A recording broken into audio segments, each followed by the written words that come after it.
สมเด็จพระสัมมาสัมพุทธเจ้าพระองค์นั้นขอนมัสการซึ่งพระธรรมอันเป็นคำสั่งสอนของพระผู้มีพระภาคพร่ำว่าได้ 84,000 พระธรรมขันธ์กราบไหว้สาระลึกร่ำพึงถึงคุณของพระอริยสงฆ์เจ้าสี่กู้8 จำพวกถวายความเคารพแด่พระเดชพระคุณท่านเจ้าคุณพระเทพรัตนนายกหลวงพ่อเจ้าคณะจังหวัดลำพูน เจ้าวาดวัดพระธาตุหริพุนชัยขอถวายความเคารพแด่พระเดชพระคุณพระเทพปริยัติหลวงพ่อเจ้าคณะจังหวัดเชียงใหม่เจ้าอาวาสวัด7 ยอดพระอารามหลวง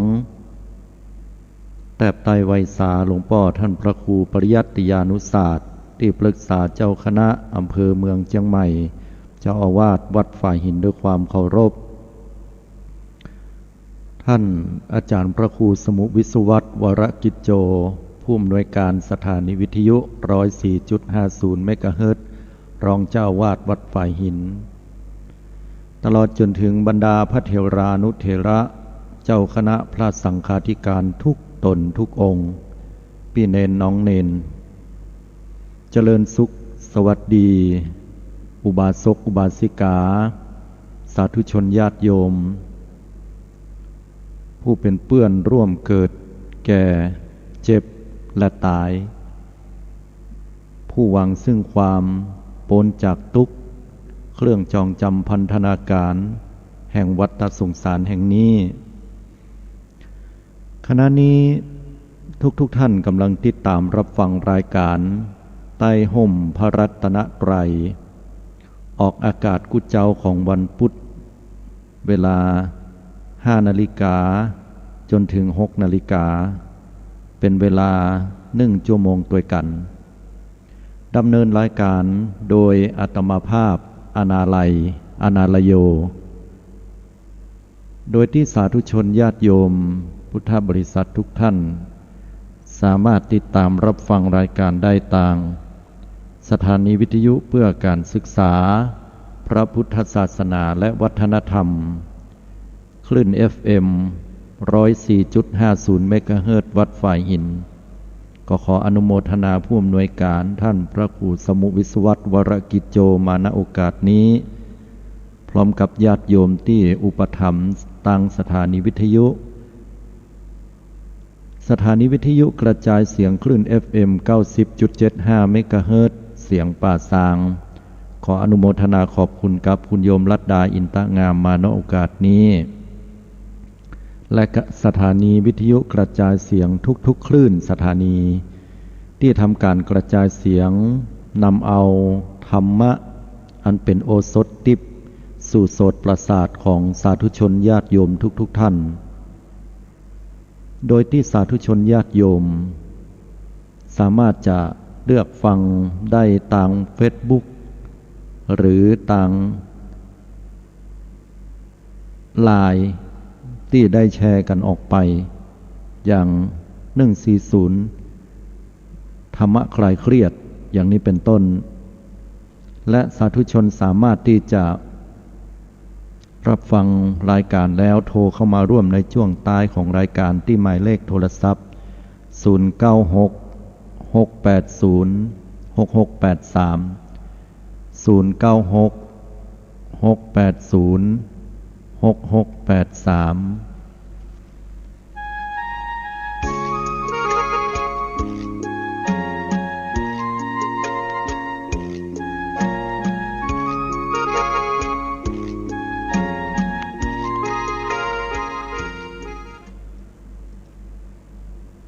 อโกเทนะชิเนโกทังชนะผู้โกรธด้วยความไม่โกรธสาธุชนญาติโยมพุทธบริษัททุกท่านรากเหง้าแห่งอกุศลเรียกว่าอกุศลมูล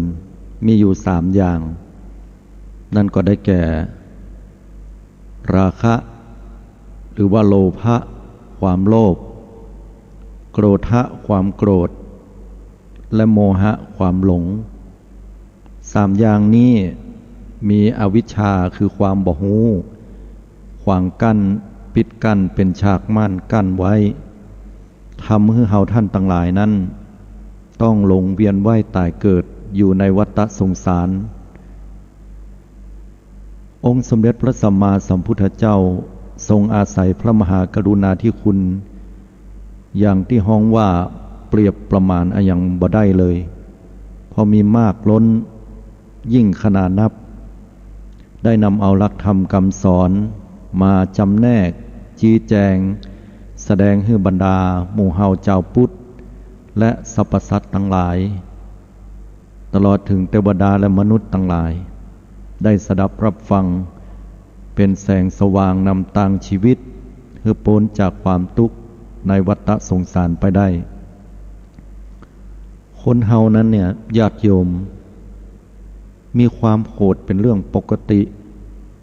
ความโกรธเนี่ยว่ากันไปกันมาแล้วมีกันทุกผู้ทุกนามเกิดขึ้นตั้งอยู่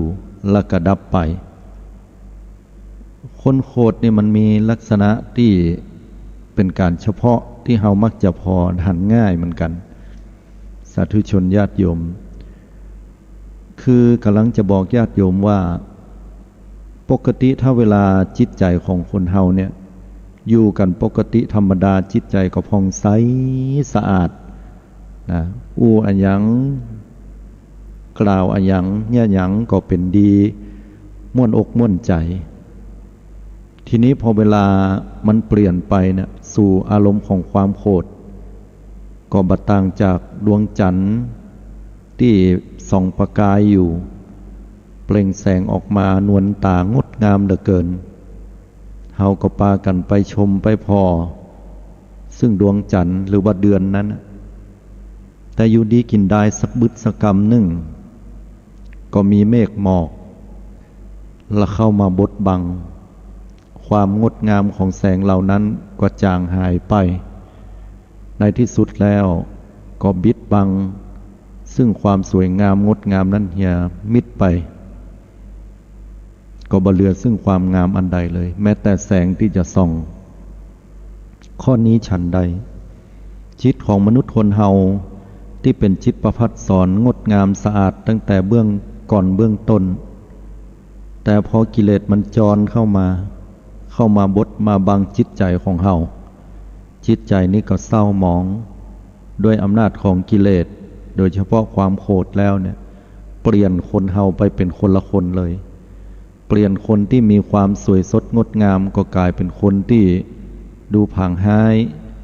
เปลี่ยนคนที่น่าเกรงขามเป็นบุคคลผู้ที่น่าเชื่อมั่นก็กลายเป็นบุคคลผู้ที่โหดร้ายโหดเหี้ยมเปลี่ยนบุคคลที่มีความนุ่มนวลอ่อนช้อยละเมียดละไมก็กลายเป็นหยาบกร้านบ่น่าอภิรมย์ชมชื่นเปรียบเหมือนกับคนที่อ่อนแอดูเหมือนจะบ่เอาอย่างสักอย่างท้อแท้หดหู่แต่พอความโกรธเกิดขึ้นก็เป็นบุคคลผู้น่ากลัวความโกรธนี้พระพุทธเจ้าทรงแสดงให้กับบรรดาหมู่โยคีทั้งหลายโยคีที่เป็นผู้นำมีอุลุเวลากัสสปะโยคีผู้นี้เป็นเบื้องต้นมีน้องแห่มสองคือนาทีกัสสปะและขยากัสสปะข่าวครั้งที่พระองค์ท่านทรงได้อาศัยพระมหากรุณาธิคุณไปโปรดสัตว์ข่าวครั้งแรกตอนช่วงตรัสรู้ใหม่ๆแสดงถึงไฟ3 กองหนึ่งใน3 กองนั้นก็คือโทสักขิไฟคือโทสะความโกรธความโกรธเนี่ยมันเกิดขึ้นมาจากอะไรอย่างความโกรธมันเกิดขึ้นมาจากแน่นอนเลยก็คือความบ่เพึงพอใจมันบ่เป็นไปดังใจอีแต่เนาะบ้านเฮาว่ากันอย่างนั้นมันคัดอกคัดใจนะหันลูกหันเต้ามันอย่าอ่านล้ำเหลือมันคัดอกคัดใจในด่ามันเหตุสกรรมสะใจดีหัวขี้เหล้าเข้าบ้านมาเนี่ยจังมันแตะจังมันว่าอยู่หั่นน่ะมันก็บอกฟังด่ามันเห็นเลยนะบันดาลโทสะโดยการด่าเตื้อก็มีของแถมจ่าบดีก็มีแผ่วปากปิวไปหาพุ่น เตื้อก็เอาศาสตร์เอาหมอนจ้งก็ไปนอนไหนก็ไปนอนข้างนอกพุ่นเห็นนะ ไปกินเหล้าเมายามาก็มันได้เข้าบ้านละนี่ก็ความโกรธเตื้อเปื้อนเดียวกันอยู่ด้วยกัน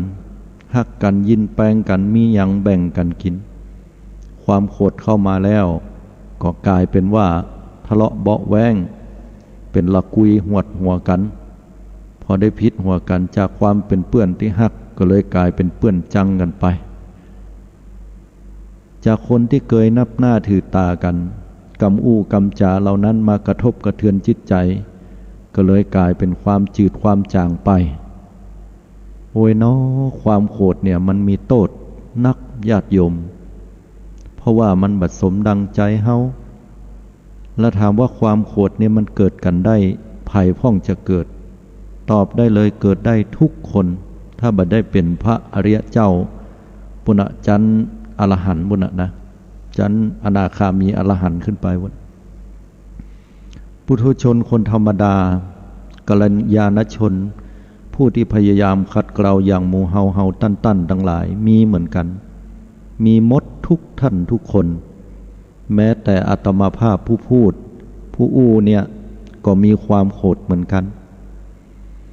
อาตมาได้ไปสะดุดกำอู้ของบุคคลผู้หนึ่งที่เป็นนักปราชญ์เปิ้นชื่อว่าอาจารย์แสงจันงามอาจารย์แสงจันงามเนี่ยเปิ้นเป็นคนที่แต่งหนังสือหรือว่าแต่งนิยายอิงธรรมะ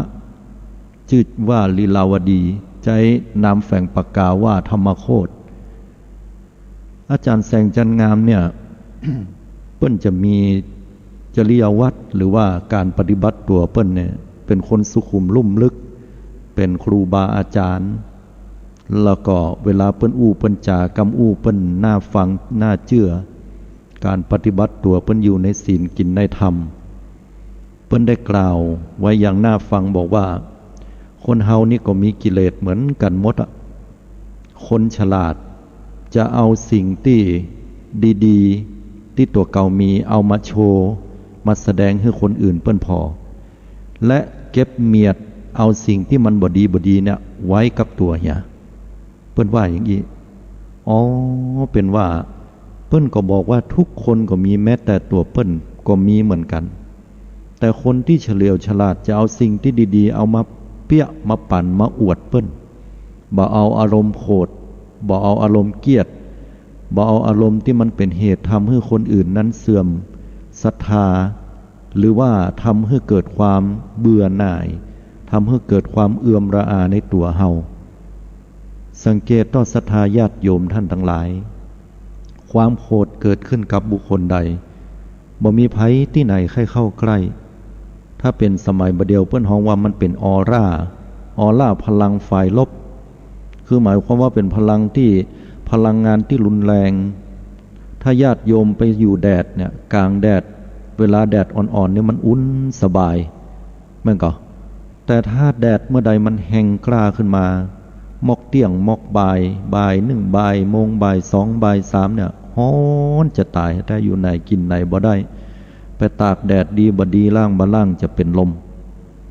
ก็เหมือนกับคนเฮาเนี่ยญาติโยมความโกรธเนี่ยมันเผาหมดเผาแม้แต่จิตใจภายในออกมาตั้งหน้าตั้งตาหน้าตาก็จะพอหน้าดำกำเศร้าสังเกตคนโกรธญาติโยม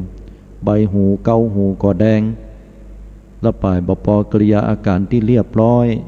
ดูเป็นสุภาพบุรุษดูเป็นสุภาพสตรีก็กลายเป็นอันว่าเหมือนยักษ์เหมือนมารไปโดยที่เฮาบ่ฮู้ตัวสาธุชนญาติโยมทุกท่านเฮาจะยังใดดีเนาะเนี่ยเมื่อความโกรธมันเกิดขึ้นเนี่ยจะระงับยับยั้งได้สามีภริยา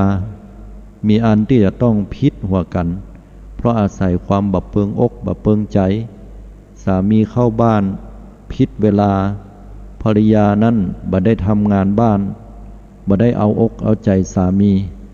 ก็เป็นอันจะต้องเดือดร้อนวุ่นวายกันฝ่ายพ่อใจก็ค่อยกินลาบลำสักคาบสักมื้อฝ่ายไม่ยิงก็บอกโอ้ยวันนี้วันศีลเพิ่นบ่ขายจีนนะฝ่ายพ่อใจบ่ฮู้เรื่องก็เอาเรื่องเดือดร้อนกันบางเตื้อฝ่ายไม่ยิงเอาสตางค์กับไป เล่นการพนันเนี่ยฝ่ายผู้ชายก็เดือดร้อนเงินคำกำกาหายากหาเขียมก็เอาไปเล่นฝ่ายไม่ยิงก็เดือดว่าก่อนมันก็มีเห็นน้อยนั่นกะเข้าหมู่เข้าฝูงเอามอกม่วนฝ่ายผู้ชายเนี่ยพยายามเก็บเมียดไว้พยายามจะเก็บพยายามจะอดออมก็อดบ่ได้ก็เดือดก็ด่ากันก็เป็นปัญหาวุ่นวายแม้แต่ปัจจุบันก็มีปัญหาความบาลงรอยความขัดแย้งอื่นใดหลายอย่างในสังคมก็เหมือนกันอาศัยความบ่ปึงใจอาศัยความบ่ได้ดังใจอาศัยความที่ตัวเก่านั้นถ้าได้สิ่งนั้นแล้วมันบ่ได้มันบ่เป็นไปอย่างที่ตัวเก่าหวังก็เกิดความโกรธความเกลียดขึ้นมาเมื่อความโกรธความเกลียดเกิดขึ้นแล้วเนี่ยศรัทธาสาธุชนญาติโยมจะไปให้มันลามแต่ศรัทธามีพราหมณ์ผู้หนึ่งพราหมณ์ในที่นี้ก็คือในสมัยอินเดียเนี่ยพุทธกาลก็ดีหรือปัจจุบันเพิ่นจะแบ่งชนชั้นวรรณะคนไว้4วรรณะคือกษัตริย์พราหมณ์แพทย์สูตรทีนี้พราหมณ์เนี่ยเชื่อว่าเกิดมาจากปากของพระพรหมอิโลอันนี้ความเชื่อของเปิ้นแล้วก็มุนีจะมีหน้าที่ในการร่ายมนต์ขับกล่อมแล้วก็ถวายน้ำโสมน้ำจันทร์ให้กับพระพรหมเพื่อที่จะได้ประทานพรอันประเสริฐให้อยู่ดีมีสุขตามความเชื่อของเปิ้นนั้นนะ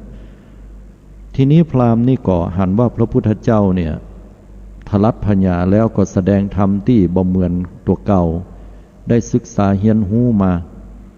ประกอบกับการที่หมู่พราหมณ์ทั้งหลายก็ปากันมาบวชในพระพุทธศาสนาก็เกิดความโกรธขึ้นมาพอเข้ามาก็มาถามพระพุทธเจ้าสมณะโคดมถ้าเอาเป็นภาษาบ้านเฮาดีกว่าเนาะภาษาแขกก็อาจจะฟังยากหน่อย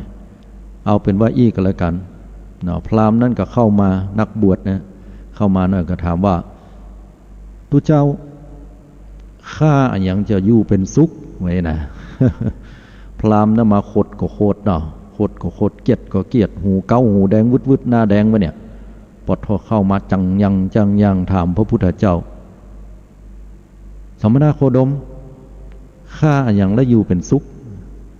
แทนที่พระพุทธเจ้าเนี่ยหันอย่างนั้นก็ด่าตอบอิบัดด่านะญาติโยมเพราะอย่างเพราะพระพุทธเจ้ามีสติพระพุทธเจ้าทรงมีปัญญาพระพุทธเจ้าเป็นผู้บริสุทธิ์ด้วยใจที่บ่ประกอบไปด้วยความโกรธกดรัดตอบด้วยความเมตตาว่าพราหมณ์ฆ่าความโกรธกะและจะอยู่เป็นสุขโอ้พออี้ปุ๊บเนี่ยพราหมณ์เนี่ยสะดุ้งเลยญาติโยมเหมือนลูกศรที่ยิงมาแล้วมันไปตัดกับปุ่มกลางสีแดงๆนะจึ๊กพราหมณ์เนี่ยได้สติขึ้นมาว่าโอ้แต่กันเนาะบัดเดียวนี้เฮาโกรธเนี่ยความโกรธเนี่ยมันเผาจิตเผาใจเผาหน้าเผาตาเฮาแล้วความโกรธนี่แหละมันย่างเฮาแบบเป็นสุข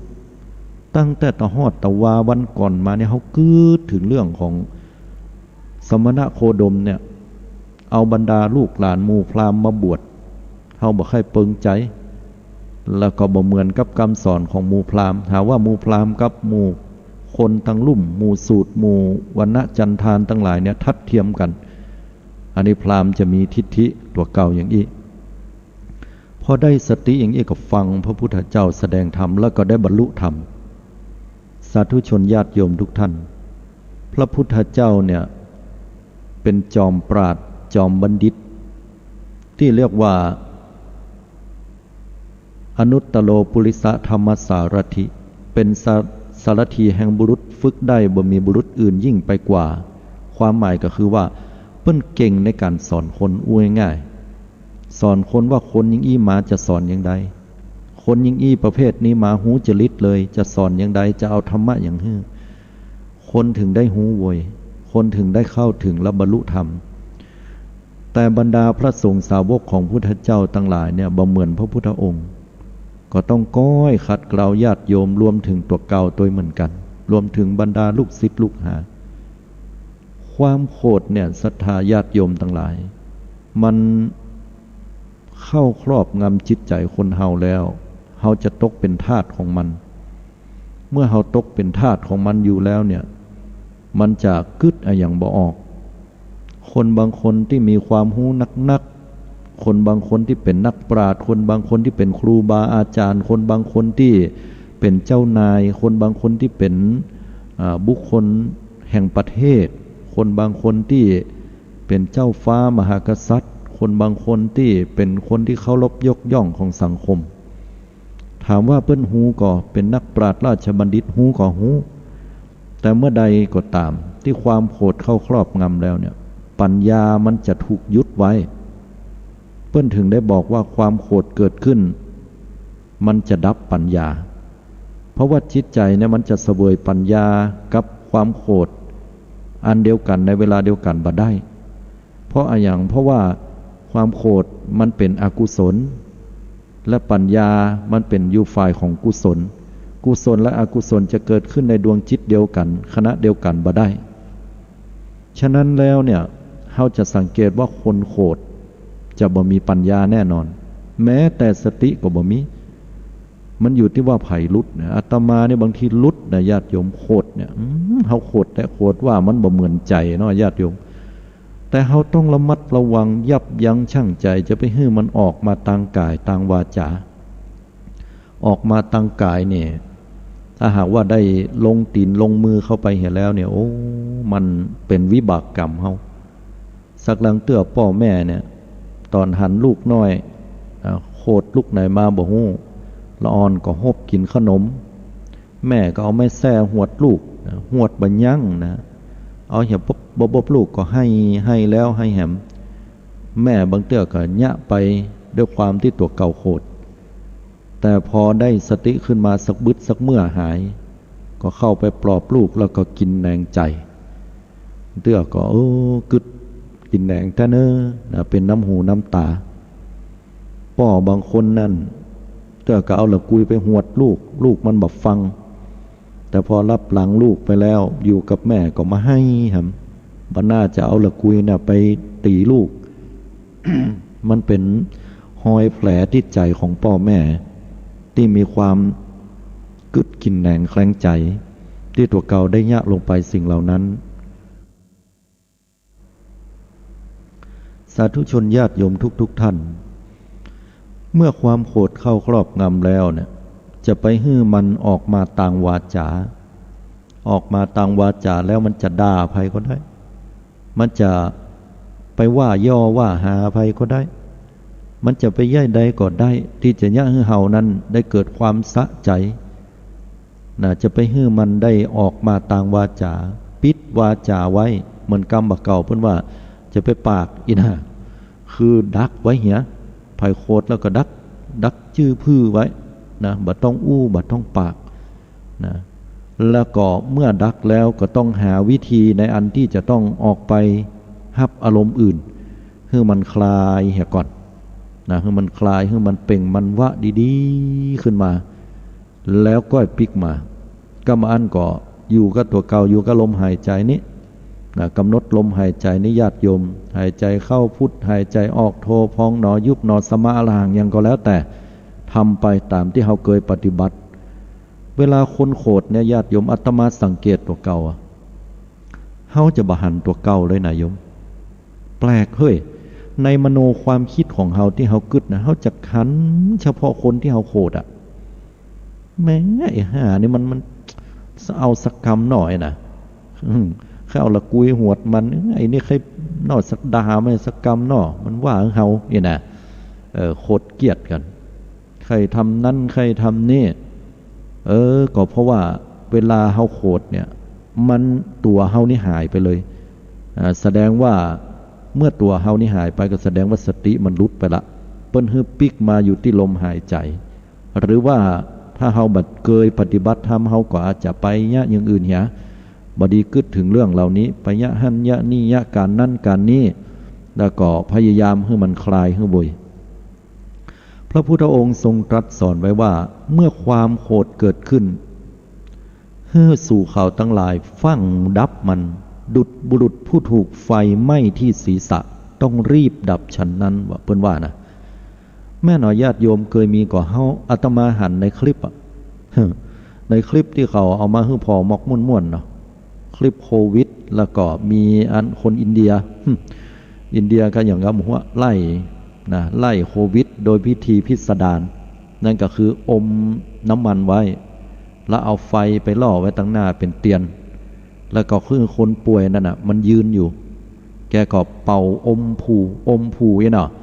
ตั้งทิศตั้งหน้าพ่องตั้งหลังพ่องตั้งข้างพ่องกะไฟนั้นมันก็สวดผมหัวไปนี้หายทิศนี้หายไปแหมตั้งทิศหนึ่งตั้งเหนือตั้งใต้ทีนี้มันจับอยู่หันทิศหนึ่งนอดตั้งหลังนะฮะเป่าผู้ไว้เสมันติดผมกำเนี้ยปู้โทษฟ้าธรรมโมสังโฆติดผมแล้วก็ช่วยกันดับแม่หักแม่ยังสนันปันปื้นเดือดร้อนวุ่นวายคนที่โดนนั่นก็เมียเนาะผมหัวมันได้ยังไม่ไปถึงหนังหัวทนทุกข์ทรมานก็น่าอินดูเหมือนกันพุทธเจ้าได้เปรียบเทียบว่าความโกรธมันเกิดขึ้นแล้วเนี่ยเขาจะต้องฟั่งดับ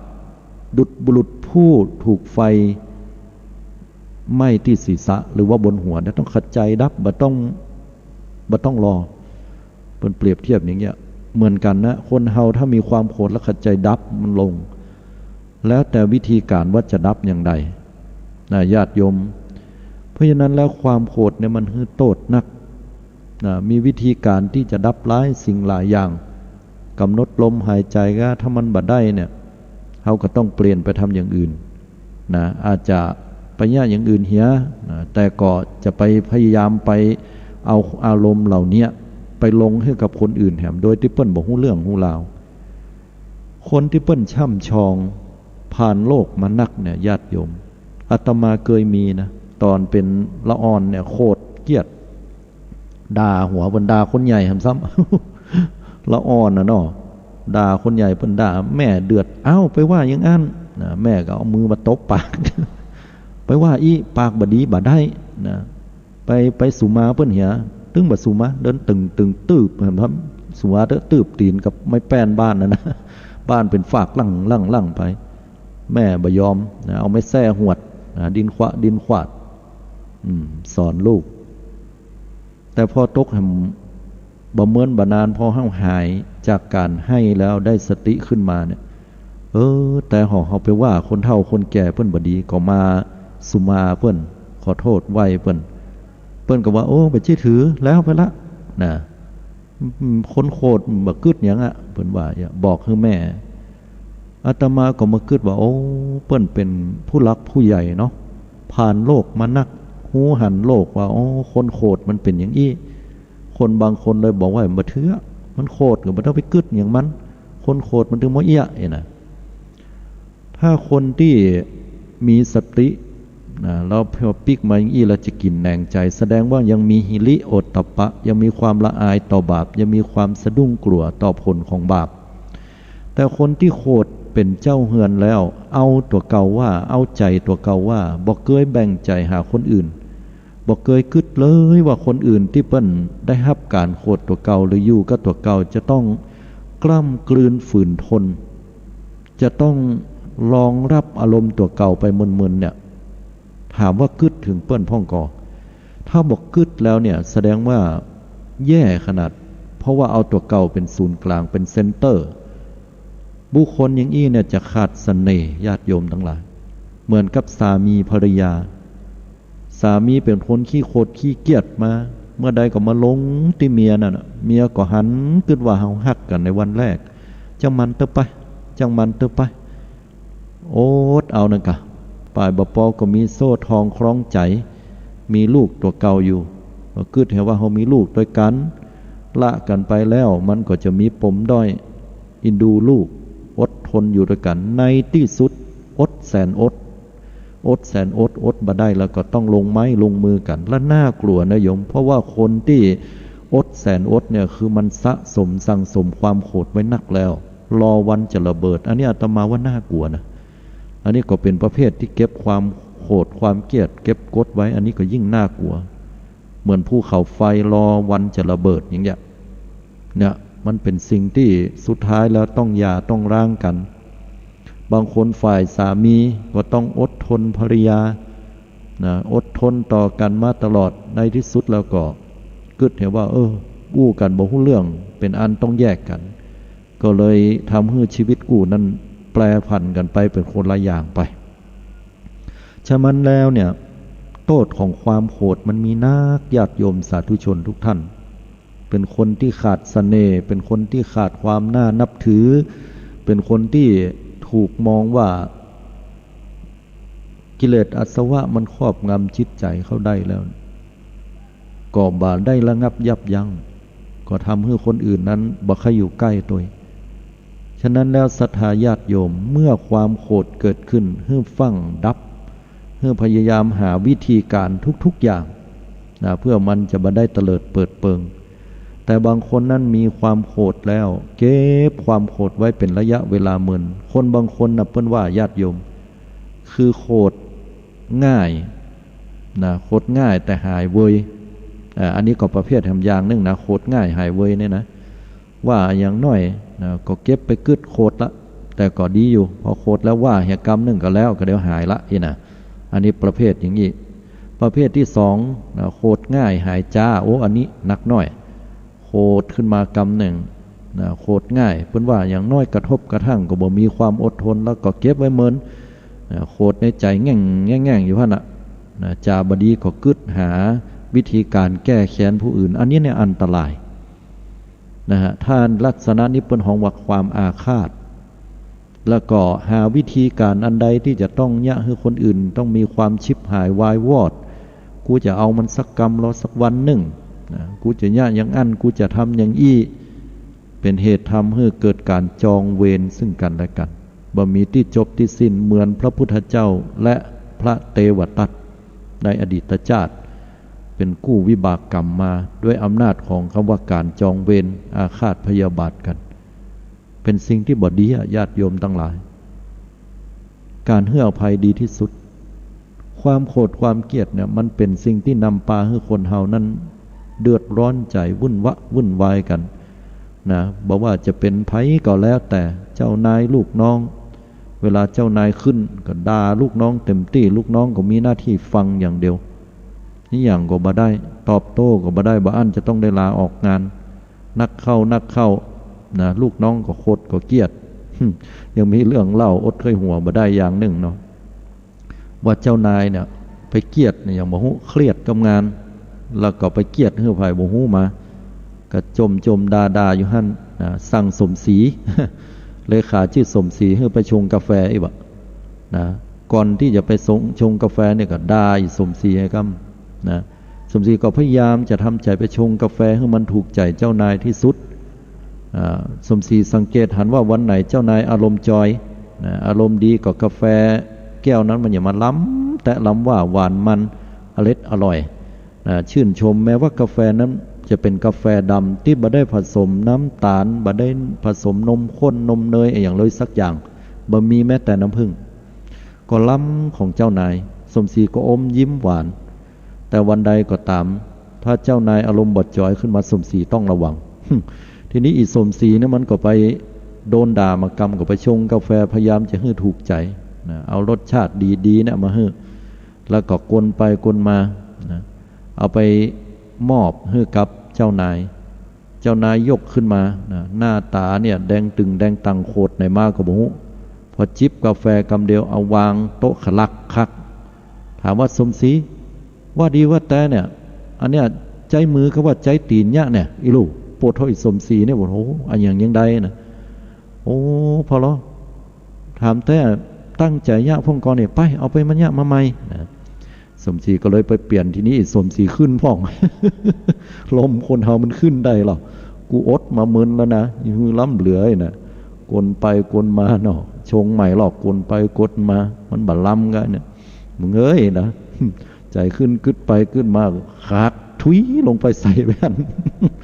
กลไปตัวเนี่ยเป็นอันฟองฝุ่นไปหรอมีฟองขึ้นมาเห็นหน่อยนะ เดินเอาไปส่งให้เจ้านายพอดีเจ้านายในช่วงที่อิสมศรีมันไปชงกาแฟเจ้านายได้รับโทรศัพท์จากเปื้อนแล้วก็บอกว่าที่เฮาอู้มาทั้งหมดเข้าใจผิดเนอะนะเปื้อนจะไปถือเนอะนะเพราะว่าที่อู้กันมาทั้งหมดเป็นว่าคนเนี่ยคนมันมาอู้ฟังเข้าใจผิดกันขอโทษตัวที่จริงแล้วตกเก่านี่เป็นคนที่ทำงานได้ดีเจ้านายใหญ่เปิ้นหันดีหันงามอย่างนั้นอย่างนี้ก็อารมณ์จอยขึ้นมาโยม พอดีกับวางโทรศัพท์ลงอิสมศรีมาอิสมศรีอยู่ในอารมณ์โกรธนึกภาพออกก็เอาส่งให้เจ้านายเริ่มอารมณ์ดีละพร้อมกับรอยยิ้มกำมาสดกำเดียวนะโอ้กาแฟนี่หวานหวานเค็มเค็มมันมันวันนี้สมศรีกาแฟแก้วที่2นี่ยอดเยี่ยม หารู้ไหมว่าอิสมศรีคากถุยลงในหั่นเรียบร้อยแล้ว เนี่ยญาติโยมทั้งหลายความโกรธเนี่ยมันคือโทษนะให้ทุกแก่ท่านทุกนั้นถึงตัวมันก็ได้ ถึงแม้ว่ามันจะเป็นเรื่องเล่าปลำปลาบอกว่าอาจจะมีแต่ในสังคมไทยบอกว่าแต่เฮาลองคิดว่าความโกรธแล้วมันดับได้เวยนะมันดีบ่ปฏิเสธว่าความโกรธมีกันทุกคนอาตมาก็มีญาติโยมก็มีเหมือนกันหมดเหมือนกับอาจารย์แสงจันงามเปิ้นว่านะอาจารย์เปิ้นบอกว่าภัยจะเอาสิ่งที่ดีๆมาอวดหรือว่าเก็บสิ่งที่บดีนะเก็บไว้กับตนไปให้เปิ้นหันเนี่ยอันนี้สำคัญที่สุดญาติโยมสัปดาห์หน้าเนาะหรือว่าวันพุธหน้าอาตมาจะมาอู้ถึงอานิสงส์ของเมตตาพ่องนะว่ากู้ปรับนะเปิ้นฮ้องว่าจะเนี่ยจะใดให้ความโกรธของเฮาเนี่ยมันหายไปเฮาจะเนี่ยแบบใดพ่องนะและค่าศึกของความโกรธมันคืออย่างค่าศึกนั้นเป็นสิ่งที่จะแน่นอนมันต้องช่วยให้เฮาดีขึ้นนะญาติโยมเนี่ยมาฟังกันต่อตอนที่2หรือว่าในเรื่องของอานิสงส์ของเมตตาในสัปดาห์หน้าก็แล้วกันเนาะวันนี้สาธุชนญาติโยมอาตมาได้บรรยายมาเป็นเวลาอยู่ประสมควรเนาะถึงเวลาที่จะต้องเปิดโอกาสให้ป้อออกไม่ออกศรัทธาสาธุชนญาติโยมได้โทรศัพท์เข้ามาอู้จากันม่วนๆฟังอยู่ตังใดพ่อง0966806683ญาติโยมสามารถจะเข้าไปฟังในสมาชิก 104.50 เมกะเฮิรตซ์ได้หรือว่าที่เปิ้นได้แชร์ตัวเนอะฟังวันนี้เกี่ยวกับเรื่องของความโกรธเนี่ยเป็นอย่างใดพ่องโดนใจพ่องก่อยเนาะ7909เจริญปอนโยมไว้สาเจ้าท่านพระครูเจ้าจะอันถ้าจำบ่ผิดวัดอันเกียรติกาลามก่อนเนี่ยเจ้าเป็นอย่างใดวันนี้ฟังเรื่องของความโกรธอันน่ะความโกรธนี่ค่ะเจ้าแม่นล่ะมันถ้าเจ้าเป็นคนอย่างใดเขาทุนหลังเขามีอย่างไรถ้าเขาว่าถูกใจเขาก็บอกดอกถ้าว่าเขามีเขาก็ต้องไปเถียงเขาอ๋อคุณโยมกำลังจะบอกว่าถ้าจะว่ามันมีแต่เขาก็บ่เถียงเขาเนาะแล้วถ้ามันมีแต่เรามีแต่ก็อดเอาเหี้ยเหมือนกันหมดเจ้ามีความโกรธเหมือนกันหมดเนาะโยมเนาะธรรมดาโลกนะมันก็ตัดอดอย่างอดคุยเดี๋ยวเนี่ยเจ้าเคยด่าห้องกันใจขึ้นว่าเพิ่นได้ยินเพิ่นว่าเฮาดีกันน่ะเพิ่นว่าเฮาบ่ดีอย่างบ่นั่นเนาะคือเขาพยายามระงับยับยั้งเนาะโยมเนาะเจ้าเพราะว่ามันออกไปแล้วมันก็บ่ดีเป็นกรรมเฮาเพิ่นว่ามันจะต้องได้วิบากตั้งเลยเจ้าใช่อนุโมทนาตัวเนอร์ที่ได้โทรเข้ามาเนาะโยมเนาะเป็นกำลังใจท่านนะเจ้ากันเนอร์สาธุโตเจริญปอน3956เจริญปอนโยมการมัชการเจ้าคุณโยมพิสมัยว่าจะได้จะโกรธคือโง่โมโหคือบ้าถ้าไม่โกรธแล้วก็ไม่โมโหก็คือไม่โง่และไม่บ้าอันนี้พระพยอมป่นเนาะท่านเจ้าคุณพยอมได้อู้ไว้อันนี้ฟังพระพยอมมาเมื่อนี่ละแม่นก็อายุซาปลายแล้วก็หาโยมความโกรธเนี่ยปกติจะโกรธเรื่องอะไรอย่างกับมันพ่องเขามาคัดใจล่ะหรือว่าลูกคัดใจพ่องเนี่ยเอาความโกรธนี่มาถามนะถามพิถามไม่ก็แล้วกันว่ามีวิธีระงับความโกรธอย่างไรครับจะเป็นคนที่โกรธง่ายแล้วก็กระเดียวหายละโกรธง่ายหายเว้ยเนาะค่ะแล้วเป็นคนที่จะชอบให้หวยอยู่ตลอดบางครั้งนี่เขาบอกว่าตะกี้มันยังโคตรเริ่มเดียวเนี่ยไข้หัวละไกอ่ะแต่บัดใช่ว่าไข้โคตรแล้วไข้หัวโคตรแล้วไข้หัวอันนี้มันใช่เนาะอันนี้บัดจะอีนะมีอีเนาะก็ดีแล้วฮะอนุโมทนาที่เฮาโคตรง่ายหายเว้ยนะ แต่ถึงอย่างใดก็พยายามระงับยับยั้งความโกรธจะไปให้มันโกรธมันเนาะหรือว่า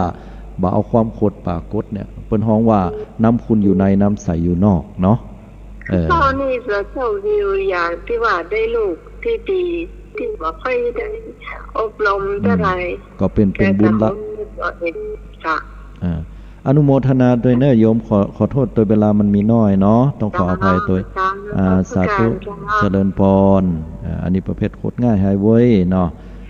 3215เจริญพรโยมจากไร่สาเจ้าท่านอาจารย์จากทางใดจ๋าหนองบัวชัยปราการเจ้าหนองบัวชัยปราการมาไก่แต่มีวิธีระงับความโกรธอย่างใดถ้าเขาโกรธมาแล้วเนี่ยจะเป็นตีนเป็นมืออะไรอย่าใดดีหรือว่าด่ามันไปเลยอดเจ้าอดเอาเหรออดเอาอย่างใดดีสันตินับหนึ่งถึงสิบนับหนึ่งมันถึงสิบเจ้าอ๋อถ้าว่าเกยละเลย10ก่อมเลยอย่างเก่าก็ถ้าเลยนี่ทะลุเนอะถ้ามันเลย10ก็ไทยเดี๋ยวทะลุอันนี้เกินมาเลยนะเจ้านะถ้ามันเลยนี่นะโยมมันจะกลายจากขันติมันจะเป็นขันแตกนะอย่าบอกเงินเจ้าแต่น่าจะขันติต้องเป็นขันแตกฉะนั้นก็นี่เหมือนกันนะเนาะพวกเราก็มีเหมือนกันหมดนี่เหมือนกันหมดญาติโยมอาตมาก็มีใครก็มีแต่ว่าใครจะเฉลียวฉลาดแล้วก็พยายามระงับความโกรธให้ไว้หรือว่าบ่โกรธเลยหรือว่าโกรธแล้วบัดแสดงออกมาที่สำคัญจะไปให้มันอยู่เมินสำคัญกว่านั้นจะไปผูกอาฆาตพยาบาทจองเวรไผ่นะอันนั้นบัดดีมันเป็นกิเลสล่อพุทธเจ้าเฮาละกิเลสกันแล้วเนี่ยกิเลสเอาง่ายๆพอง่ายๆเนี่ยเฮาบ่ฮู้บ่ได้แต่พุทธเจ้ามาสอนเฮาพอกิเลสตัวนี้วันนี้อาตมาเอาเรื่องกิเลสเรื่องความโกรธนี่นะม่วนถ้าเฮาจ้างกึดแล้วมันอยู่ที่ตัวเฮาหมดโยมเนี่ยเพิ่นว่าธรรมะอยู่ที่ตัวเฮาหมดอนุโมทนาเนอะเนาะเจ้าสาธุเจริญพรต้องใช้ประการเนาะอันนี้9948เจริญพรโยม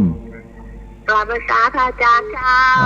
จากอันปัสเสาเนาะอนุโมทนาวิธีระงับความโกรธมีอย่างพองก็เขาเป็นนักปฏิบัติเขาต้องกำหนดเจ้าดีจะกำหนดว่าโกรธเนาะก็ได้เตียวไปไปเนี่ยจ้ะเขาก็เตียวไปค่ะก็กำหนดโกรธเนาะก็ได้ไปหายไปแล้วนะเจ้าดีละมันจะว่าโกรธหนอยิ้มแจ้เนาะแล้วก็นับ1 2 3 4 5 6 7 8 9 10นับโดย10จะมาทายแล้วเจ้าเดี๋ยวอาตมาต้องถามก่อนว่าโยมกำหนดคำว่าโกรธหนอในฐานะที่ปฏิบัติสายสติปัฏฐาน4ต้องถามก่อนว่ากำหนดโกรธหนอนี่กำหนดยังไงกำหนดตรงไหนกำหนดแบบไหนกำหนดลงไปอีกเจ้าถ้ามันโกรธขึ้นมารู้สึกว่าปุ๊บขึ้นมาแล้วเอารู้สึกว่าเฮาโกรธเราก็ต้องโกรธเนาะเอ๊ะค่ะตอนที่เฮารู้สึกว่าเฮาโกรธอยู่เจ้าโยมเพิ่มเข้าไปดีละที่กำหนดอันแล้วเพิ่มโยมเข้าไปว่า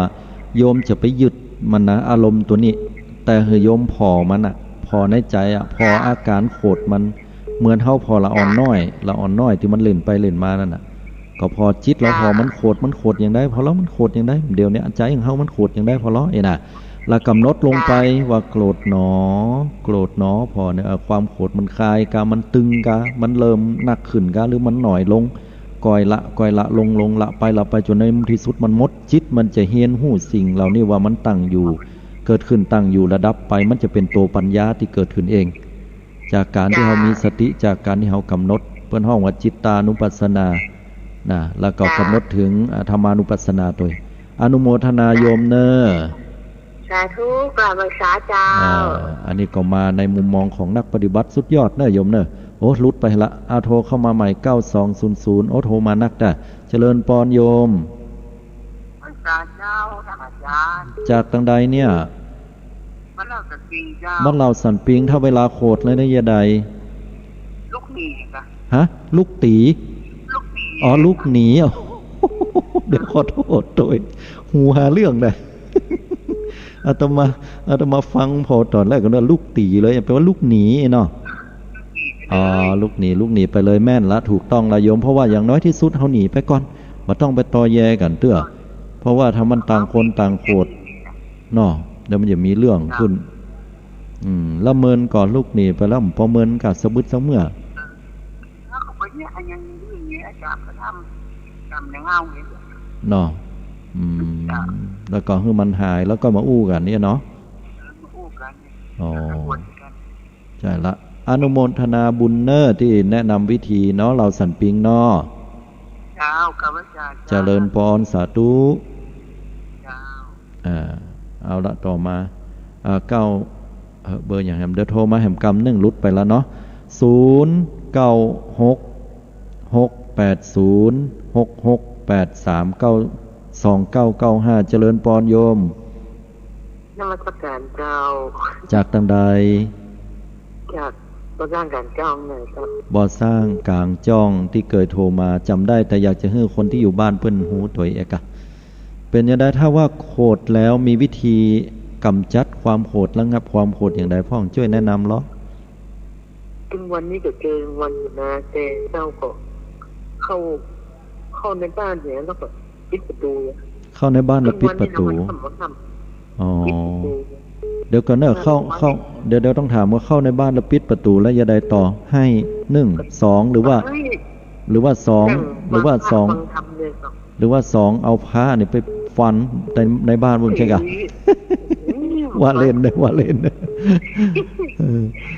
เป็นเจ้าหวานโอ้แม่คนเด็กตรงนี้แต่มันจะตีบดีแม่นใช่เจ้าผมพอมาถึงวันนี้เนี่ยไม่ได้ออกบ้านเลยอ๋อคือกลัวโควิดว่าน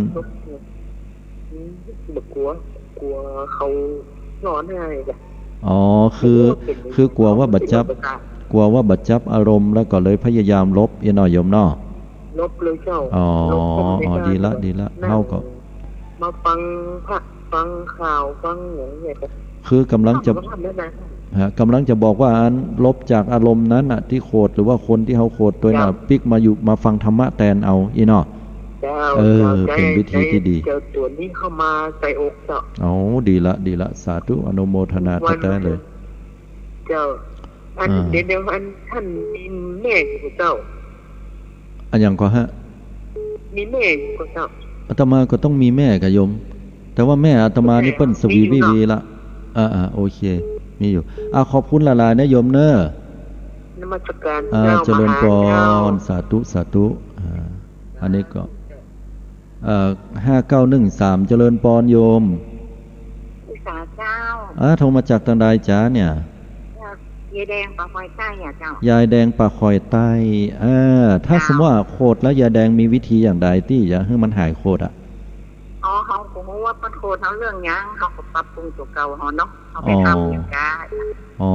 คือเขาไปอย่างเปิ้นนั้นบ่เปิงใจเขาถามเปิ้นอีเนาะเขาจะได้ปรับอีเนาะแบบนี้ถามเจ้าเขาก็พอเปิ้นว่าเพิ่นพูดเรื่องนั้นเรื่องนี้กาเขาให้อย่างมาได้ก็เขาก็พยายามเลี่ยงเนี่ยคือกำลังบอกไปการไปงานเพิ่นนั่งเขาไม่นั่งนะไปนั่งที่อื่นไปการก็เหมือนกันเพิ่นมาทางนี้เขาก็ไปทางนี้เหมือนไปถ้าเขาบอกผิดนี่เพิ่นถึงมาเอาละอันกะคนเฮามันมีหลายอย่างนะโยมบางคนมันโคตรเมินกันนะโคตรมันถึงบัดตักเฮากับบัดตักแต่นะโยมบัดตักกันเป็นปีก็มีนะเฮาตึ้มก็ถืออย่างเปิ้นก็ยังถืออยู่อันดับแป๊กเหมือนกันเดินไปฝั่งนี้มันหันหน้าเฮาก็จดหนีไปทางอื่นคนเฮามันบ่เหมือนกันโยมบางคนโคตรเมินหายเมินกว่าโคตรยากหายเมินก็มีโคตรง่ายหายเมินก็มีมันแล้วแต่คนฉะนั้นแล้วก็กำลังมาแนะนำว่าลองฟังหาวิธีก็คือพยายามจะเปิ้นโคตรก็บ่ให้เข้าใกล้เปิ้นเตื้อรอให้เปิ้นหายก่อนอีเตอร์นอเปิ้นหายก่อนเขาบ่ต้องปะหน้ากันเตื้อเนี่ยเขาก็มาบาดาอย่างมาทำหน้าบางอย่างก็สักอย่างเนาะเฉยๆไว้อีน่ะเจ้าเฉยๆไว้ถ้าเปิ้นรู้ตัวเปิ้นก็เปิ้นก็มาเฮาดีแล้วเฮาก็จึงบ่พูดนะถ้าเปิ้นบ่เฮาก็บ่เชื่อเปิ้นบ่เฮาก็บ่เปิ้นอีเจ้าเฮาก็พยายามสาธุสรุปก็คือว่าเฮาบ่ไปต่อปากต่อกรรมเนาะยายเนาะเพื่อว่ารอให้เพิ่นอารมณ์ดีเดี๋ยวเพิ่นก็มาแม่นถ้าเป็นเฮาถ้าใช่ โอเคตัวแล้วก็เปิ้นก็ดีแล้วอย่างเขาเนี่ยถ้าเขาทำผิดอย่างเขาก็พยายามทำตัวเนี่ยใหม่อ๋อดีละคือหมายความว่ากำลังจะบอกว่าถ้าเวลาเปิ้นโคดมาว่าเฮาก็เฉยไว้เดี๋ยวเปิ้นหายโคดก็มาหาเฮาแต่ถ้าหากว่าเฮาเป็นคนโคดว่าเฮาเปิ้นก่อนพอเฮาหายแล้วเฮาก็เข้าไปหาปรับปรุงตัวเข้าไปหาเปิ้นขอโทษเปิ้นอีเนาะถูกต้องดีละเข้ามาเฮาผิดหรอกแม่นโอ้สาธุไปเนอะยายเนอะเจ้าปีอยู่ดีมีสุขเนาะเจริญปอนมีหลายวิธีเฮ้ยช่วยกันหมู่เฮาเดี๋ยวโทรเข้ามากำหนึ่งอาตมาต้องขออภัยท่านที่โทรเข้ามาแล้วบ่ได้รับสายเนื่องจากว่าสายมันซ้อนกันเนอะไปน้อยใจเตื้อแล้วก็แหมอย่างหนึ่งก็คือว่ากำลังสนทนากันอยู่ตอนนี้เนาะ0966806683มีหลายสายที่โทรมาบ่ได้รับเนาะบางคนก็บ่ได้รับแล้วกดมือปอแป๊บนะบ่โทรแล้วเฮ้ยใจขึ้นโทรสะคนเกิดกันแล้ว8075เจริญปอนโยมไม่ช้าเจ้าโทรมาจากทางใดจะโฮมกงร้อนเจ้าแจ้โฮมอีกะเจ้าพี่น้องตั้งแจ้โฮมลำปางอันถ้าโคตรเกียดแล้วเนี่ยโยมมีวิธีอย่าใดให้หายโคตรพวกนี้แม่ก็ไปนั่งสงบที่อารมณ์น้ำตาหน่อยก็หายคือนั่งอยู่หั่นน่ะเราก็รอให้อารมณ์มันจอยมันก็หายไปคนเดียวเนาะเจ้าเฮาเถียงเลยนะเฮาบ่เอาไปกึดต่อบ่เถียงน่ะเจ้านี่นะออนนี่เงินเสียนออนไหลกันแต่ก็ไม่ตีลูกบ่ค่อยเดี๋ยวนะบ่ค่อยได้ยินทีใกล้ๆน้อยแต่ก็อู้ดังน้อยขอโทษนี่เสียนออนไหลกันนี่ก็มันจะปัดไม่แช่มันตีลูกคนแม่นะตีเสียด้วยจะตะกอนนะเป็นหนังเจ้าให้หนังให้กินแม่เนี่ยลูกแม่นเสียด้วยจะเจ้าแม่นเอาโหเนาะแม่นคือเฮาตั้งใจสอนเขาแต่ตอนนั้นน่ะมันเกิดเรื่องเปิ้นห้องว่าอย่างใดมันความโคตรด้วยเมตตาด้วยเปิ้นห้องว่าเมตตาเป็นเหตุใกล้ให้เกิดโทสะนะภาษาธรรมนี่นะเมตตาเป็นเหตุใกล้ให้เกิดโทสะเดี๋ยวจะอุ้มให้ฟังแห่งกรรมนึงจะได้ก็ขออนุโมทนานะโยมเน้อโชคดีมีใจเน้ออยู่ดีมีสุขสาธุโตยอย่างที่ว่าเนาะญาติโยมทั้งหลายที่อาตมาเนาะเดี๋ยวจะรับสายเน้อรอสักกรรมนึงโยมที่บอกว่าเมตตาเป็นเหตุใกล้ให้เกิดโทสะเนี่ยมันเป็นอันแต่นะอย่างบางคนที่เฮาฮู้จักเพราะว่าจะไปเดินไปกลางถนนพุ่นเนาะจะไปเดินไปปุ้นขัดใจมาเพศเด็ดรถปัดหัวนะเนี่ยมันก็บอกฟังนะใจขึ้นด่าเนี่ยได้ด่าเนาะก็ยังบอกมาทั้งนี้หน่อยเนี่ยอันเนี้ยใจขึ้นเนี่ยฮะก็คือเฮาเมตตาเขาเมตตาเป็นเหตุใกล้ให้เราเกิดโทสะอย่างเงี้ยฮะเพราะความที่เขาเป็นห่วงเขาเกินเตื้อพ่อแม่เนาะใจขึ้นลูกมันบอกฟังก็เพราะว่าต้องการให้ลูกได้ดีต้องการให้ลูกบัญญัติในสิ่งที่เลวร้ายก็โคตรขึ้นเอาไม้แส้หวดแล้วก็มากินแหน่งที่หลังนะหรือก้ามันก็อย่างหลายๆอย่างที่เขาจะหันปัจจุบันนะฮะเตื้อลูกด่าพ่อด่าแม่เนี่ยบางเตื้อเขาได้ด่าได้ว่าเนี่ยโยมก็บ่ต้องไปถือเขานะบางครั้งเนี่ยพอเตอะสังเกตก็เมตตาเนี่ยฮะฮักพ่อฮักแม่นะเราเปิ้นเฒ่าแก่แต่เขาลืมไปว่าเฮาเฒ่าเฮาแก่แล้วเขาจะเหมือนละอ่อนไปติ๊กๆนะแล้วเขาบักกึดเขาว่าคนเฒ่าอย่าบอกฮู้อย่างนั้นแล้วเนี่ยด่าหัวคนเฒ่าบางคนแต่ใจลึกๆแล้วเขาฮักเฮาอันนี้เป็นมุมมองที่อาตมาแตนคนหนุ่มเขาบางเตื้อพ่อแม่จะไปฮะน่ะไปให้หยังเดี๋ยวไปต้าวฮะน่ะก้นกันแดกลุกลงฮะน่ะก็ได้เจ็บนะเห็นน่ะนะเขาโคตรขึ้นมาน้อคนเฒ่าอย่างบอกฟังแล้วนะเขาก็น้อยใจว่าลูกเต้าอย่างว่าอย่างอ่านอย่างบอกดีๆกับอีแม่ก็เขาหลายเตื้อดีแล้วเขาบอกฟังเขานะ เขาก็เลยใจขึ้นอันนี้ฝากให้กึดแถมยางมันต้องถือเขาเด้อบางเตื้อก็น้อญาติโยมนะแปลงใจหากัน1194เจริญปอนโยมมาจานจ่าโอ้ยายปิ้นอย่างได้พองเมเสียวมีวิธีระงับความโกรธหรือว่ากำจัดความโกรธอย่างได้พองจ้าถ้าเจ้าได้เจอกับคนที่จังหวะหายวานหนังหือเนาะเจ้าจะมาตอบมาสู่เจ้าจะมีฟังนี้ แต่บางอย่างทุกอย่างอะมันตอบโต้ไปแต่มันผมลืมเนาะแม่นเปิ้นห้องว่าเฮากึดดีแล้วว่าถ้าตอบโต้ไปมันก็มีประโยชน์มันก็เพราะว่าเดี๋ยวมันจะมีการพิษโหกันมีเริงมีราวมได้เนาะใจละเจ้าแล้วก็ว่าได้อู่มาเลยเฮาเฉยไว้ดีกว่าฮะเฉยไว้คนที่ปะความโกรธแล้วเนี่ยนิ่งในสถานการณ์ที่ควรจะโกรธแล้วบ่โกรธเนี่ยถือว่าสุดยอดเลยนะโยมมีสติอยู่กับตัวอันเนี้ยสำคัญนะฮัลโหลใจละเจ้าอ๋อก็นึกว่าย้ายรับให้แล้วก้าวไปเนี่ยนึกว่าเมสเซลรับให้กันอันนี้เดี๋ยวถามก่อนเนอะว่าอันที่อยู่ที่ตีนดอยสะเก็ดนั่นกันแม่นก่อนเฮ้แม่นนะฮะอยู่บ้านไหนเนี่ยเดี๋ยวเนี่ยอยู่ชั้นพระเจ้าแดงหัวยาเป็นว่าคุณละคุณกันไก่เคียงเสียงไก่กันต้องขออภัยตัวอยู่ซ้ำพระเจ้าแดงกะจ้าชั้นพระเจ้าแดงจ้าเนี่ยก็อนุโมทนาตัวเนอร์ตีใดโทรเข้ามาเนาะวิธีการระงับความโกรธเนี่ยมันก็มีหลายอย่างหลายป้ายนะแต่ถือว่าเป็นได้ละเจ้าเฮาดักไว้จริงดีเนาะแม่นโอเคอย่าได้ก่อขอให้อยู่ดีมีสุขเนอบุญกรรมบุญจูอยู่กับธรรมานี่มันเป็นสุขอกยิ้มใจมันเป็นกะทิตอนใจแม่นละแล้วก็ขอเป็นกำลังใจนะจ๊ะไหวตาจ้าเจริญพรเช่นเดียวกันเนอสาธุแหมสักสายนึงเนาะ6871เจริญพรไหวตาเจ้าท่านสู่ตั้งใดเจ้าเคยโทรหาอยู่สู่ตั้งดอยนางแก้วเพื่อเจ้าดอยนางแก้วข้ามไปตั้งเชียงรายตั้งแม่ขจารเนาะเจ้าตั้งแม่ตั้งใดเจ้าเคยโทรหาอยู่สู่ตั้งดอยนางแก้วเพื่อเจ้าดอยนางแก้วข้ามไปตั้งเชียงรายตั้งแม่ขจารเนาะเจ้าตั้งแม่บ้านขุนลาวเจ้าขุนลาวเนาะเป็นอย่างนั้นถ้าว่าโคดมาแล้วเนี่ยโอ้ยโคดแต่โคดว่ามีวิธีอย่าใด